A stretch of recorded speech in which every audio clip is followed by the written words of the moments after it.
You want an online app to download your photo content, videos, backgrounds and more. Well, here I'm going to show you how to use Pexels.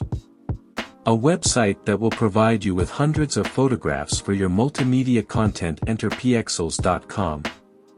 In the home page you will see several pictures. Do not hesitate to choose your favorite one. In discovering what you can find in popular collections.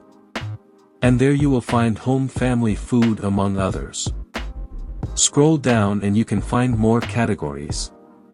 In recommending for you will have more categories. Photo themes. Backgrounds and cover photos. Now, go back to the top and choose videos. Here you will find horizontally or vertically. In the most visited you will find the photographers with more views.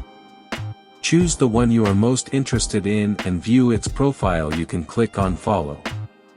In Explore you can see these options. Discover photos. Popular searches, most visited, challenges.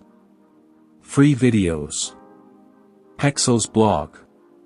Now you will have several photos at hand that you can use for your work, social networks, content, among others.